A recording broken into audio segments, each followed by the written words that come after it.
Okay, so we're going to take a closer look at the Decalogue, the 10 words, the 10 commandments. What we discover is this is a covenant document. It has the structure of a covenant. It's a format that would have been familiar in ancient times. And we've looked at this structure before. And it starts with the parties being introduced, and we can see this straight away in verse 6a. I am the Lord your God. That's the party that's involved in this covenant. Israel, funny enough, is not included because it's God's covenant, and he's making it with the people of Israel. He's saying, well, this is how it's going to be. But it's interesting that I am the Lord your God is often dropped off when reciting the 10 commandments. It's not included, yet it is an essential part of the Decalogue. And then when we talk about the covenant structure, it has an historical introduction. He brought you up out of the land of Egypt, out of the house of bondage, or slavery as it says in your version. And normally the suzerain, that's the guy who's the big chief, he's defeated his subject in battle. But this treaty is different because the Lord didn't become Israel's sovereign or suzerain by beating Israel in battle. But he became the sovereign by beating Israel's enemy and liberating them from slavery. And that's the gospel. It's important to remember that this historical prologue is a fundamental part of the document. It is the reason why they should obey all that comes. And if you take this part off, you are in a world of legalism, but recognizing it here, we recognize that the 10 commands, they are not preconditions to salvation, but response to salvation already given. They've already been delivered out of the land of Egypt. Now you follow the commands. And God did not come to the Israelites in Egypt and say, all right, here are the 10 commands. It didn't happen before he saved them. It happened after. So he didn't say, well, if you keep these, I'll rescue you. He rescued them and then gave them these commands. So this is an unmerited salvation, just as it is with us. God rescues Israel from Egypt without qualification or condition. Salvation is always by grace alone, through faith alone, in the Lord alone. Salvation is by grace, and the Lord is Israel's gracious Redeemer. And so then, with the structure of covenants, here come the stipulations. And now, these are words which you may have never come across before. Casuistic and apodictic laws. Okay, and these now, casuistic is if you do this, or they're conditional, they're if statements. But apodictic are unconditional. You have to obey them. They're imperatives. So a conditional statement will be like what we find in Exodus 21. If an ox gores a man to death, then the ox shall surely be put to death. It's an if statement. Yeah? If this happens, then this is the result. If you ever take your neighbour's property, then you are to return it. And actually, you're supposed to give back 4 times as much. It's an if-then statement. But in the Decalogue, they are different. There are no ifs. It says, you shall have no other gods before me. It's not in that same way. You shall not bear false witness against your neighbour. It's unconditional. Honour your father and your mother. It doesn't say if your father and mother are good parents, then honour them. It doesn't say that at all. And it is without condition and without age. It's not, well, not given to children. So we say it to children, don't we? Obey, honour your parents. But actually, this is a lifelong commandment. And it's even true after your parents are dead, to still honour them. Interesting, isn't it? And of course, you've got, you shall not steal, you shall not. They're often in the negative form. So then I have the question: what do you think the answer is to this? Who is the Decalogue for? Who are the Ten Commandments for? You're allowed to respond loudly. For us, okay. No advance on that?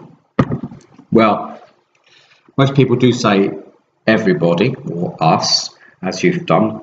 In Christian circles, we often hear that it's the Decalogue is a statement of eternal truth, eternal ethics, universal principles. But who is the you in this? Who is it for? Well, actually, the you is an adult male. Ah, that's interesting. An adult male, okay. Well, this person also owns fields and houses. He owns oxen and donkeys. He has adult children and he has servants. He is tempted to commit adultery with his neighbour's wife. Well, the only way we can conclude who the you is in these Ten Commandments, it is the adult male head of a household. The adult male head of a household. Because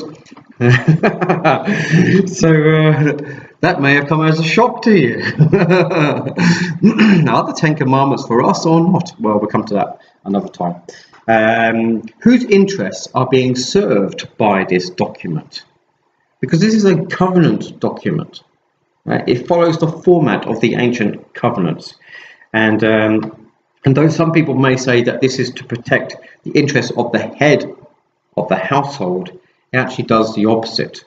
The point of this text is to protect families and neighbours from an adult male head of a household who's tempted to abuse his power in his own self-interest. The document begins with, "I am the Lord your God who brought you out of the land of Egypt, out of the house of slavery," and it ends with, "You shall not covet your neighbour's house." And it's to guarantee that the head of the household will always work and live and serve in the interests of the other person. So we will come to how that works in just a moment, right? So 10 commandments, but how do we number them? This is interesting. How do we number the 10 commandments? It's actually a very big discussion, not just in scholarly circles, but between churches. There is the Reformed and Baptist tradition, and there is also the Catholic and Lutheran tradition. So let's have a look at these 10. This is the Reformed and Baptist tradition. So you shall have no other gods, no graven images or likenesses. That's the first two. And then if we look at 9 and 10, thou shalt not bear false witness, thou shalt not covet. The rest, 3 to 8, are exactly the same. Right. Except they number them slightly different. Unfortunately, I didn't have numbers on this one because I couldn't find a Catholic one which actually had the numbers next to them, but you can see that there are 10 there. Let's have a look. What is number 1? I am the Lord your God. You shall worship the Lord your God, and him only shall you serve. And then let's have a look at 9 and 10, the bottom two. You shall not covet your neighbour's wife. You shall not covet your neighbour's goods. Well, there's two covetings there. It's interesting, isn't it? So let's put them side by side. So 1 and 2 is contained in just commandment 1 on this side. Commandment 10 on this side is 9 and 10 on this side. So we actually have two ways of numbering the Decalogue. Well, you might think that because I'm a Baptist, I'm going to take this list every single time. But I'm not. This list is not right. So I will give 3 reasons for that. If we look at, look, you know me by now that Roman Catholicism is not my favourite religion, okay? I believe it to be false Christianity. I'm not talking about Roman Catholics. I'm not talking about individual Catholics here. I'm talking about the Roman Catholic institution. It is not Christian, right? It's not Christian, despite how it seems on the surface. When you dig a little deeper into the theology, it is not Christian. That's right. I would put that in the same line as Mormonism and Jehovah's Witnesses. All right, it's a fake Christian religion. That doesn't mean that there aren't Christians within that tradition. All right, so I make a very careful distinction, and I can go through Catholic theology on another occasion, but today's not that time. All right. So that's the reason why I give more credence to the Catholic tradition. Yeah, and there are lots of reasons actually, but I'm just going to give you 3 which are fairly straightforward. Okay, the first is, if we look at verses 6 to 10, it is in the first person singular. I am me. So God is saying, I am the Lord your God, and you shall not worship any other gods but me. You shall not make any graven images like me. But then we see in verse 11 that the language changes to the third person.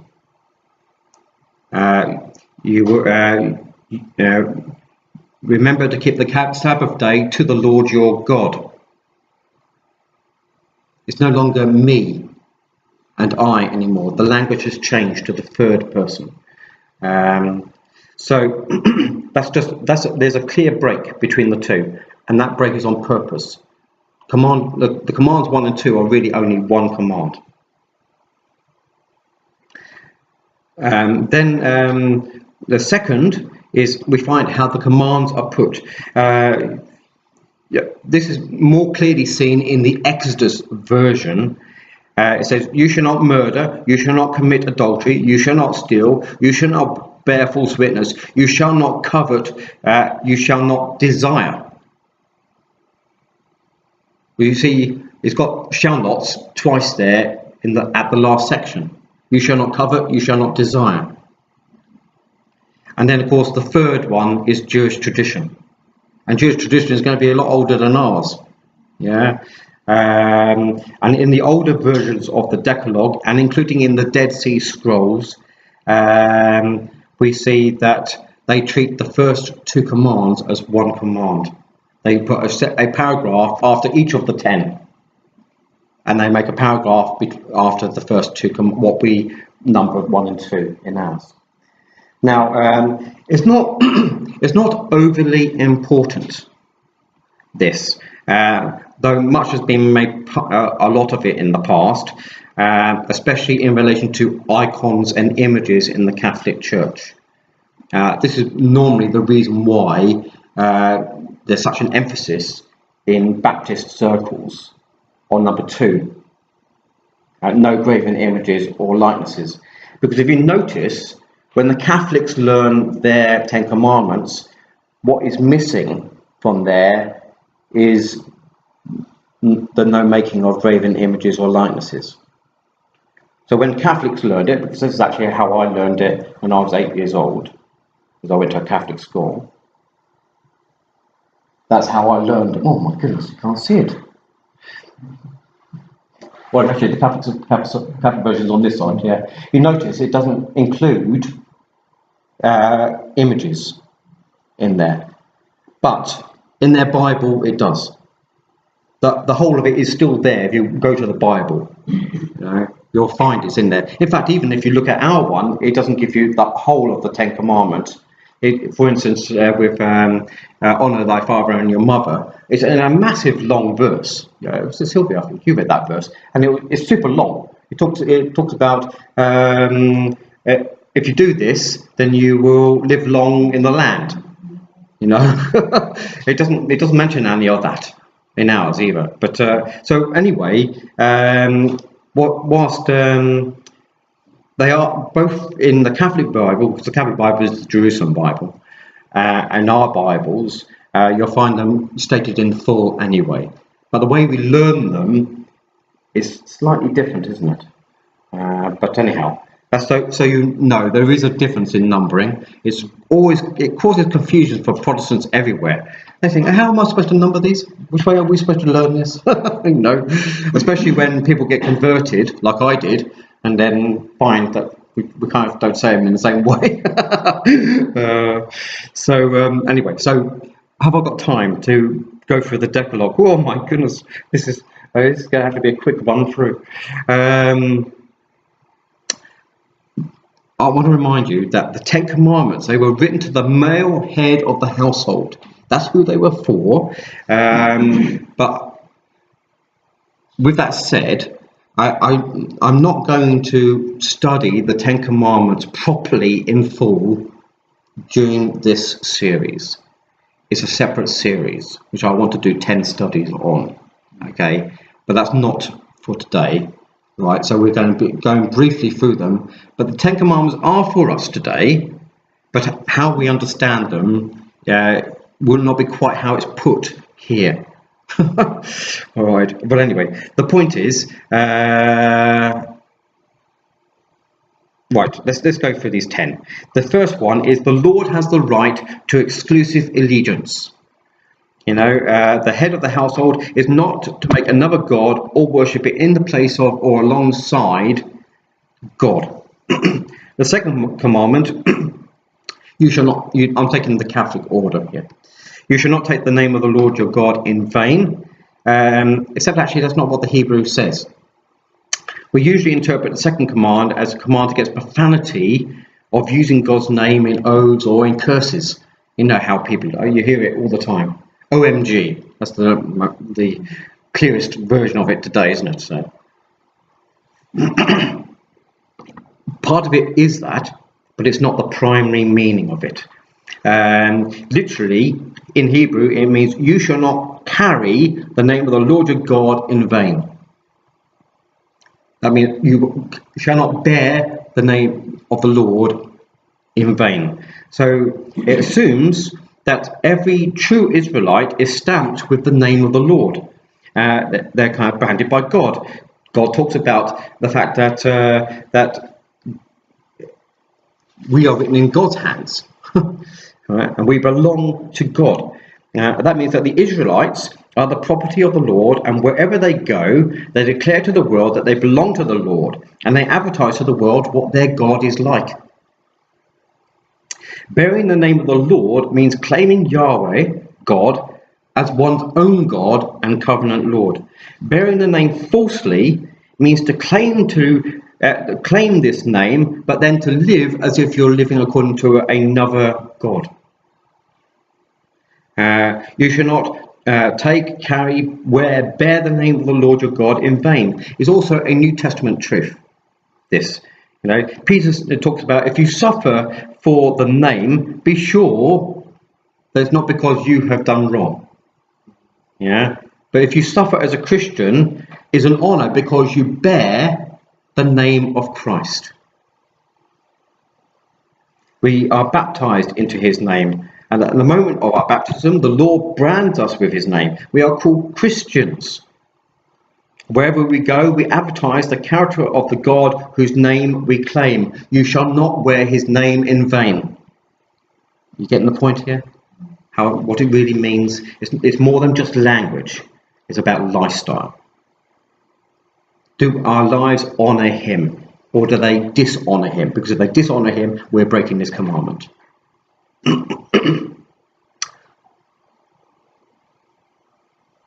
For another time. We'll break there and we'll come to the third commandment next week, God willing. But are there any questions thus far? Only about the stealing. Oh yes, we haven't got to that one yet, but we will get to it. Go on. Okay, can I mention it? Because when I was working, I would never leave the yard. So some guys used to finish work and go without permission. But I always stay there until I'm told to go. Because if I went early, I'd be stealing time. Oh, stealing time. Well, that's an interesting concept, yeah. Because that's very good. That's very good, Clive. Because some of the guys said, I was trying to steal back all the time. I told them, and I don't like stealing time. I won't go without the supervisor telling me when to go. Yeah, well, that's excellent, Clive. That really is it. Yeah, it's excellent. That's a very, very good example. Yeah, well done. Yeah.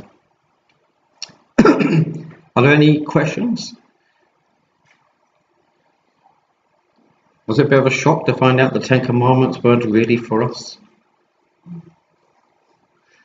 It's something that's pressed quite hard, isn't it? Only about that. Can we come back to another one, the Sabbath day? Not to work on Sunday. Well, I didn't want to do it, but when I was on recycling, and we always used to work on the Sunday during the busy time, and I had to do it. So if I didn't do it, I felt I would be leaving my mates down on the Lord. So he understood I had to work on the Sunday. That's not one very often I was doing it. Yeah. Just now and again. You don't have to worry too much about that. So I don't think, Clive. That's all right. I will come to the Sabbath. Oh, sorry. I will come to the Sabbath next week because that's the third command. So Saturday, not Sunday. Well, they see that's exactly. You just stole my thunder there. Because is the Sabbath the seventh day or the first day? Because we worship on the first day of the week, not the seventh day. So anyway, oh my goodness. Are there any questions about what we've actually discussed so far? All right, I take it as a given now.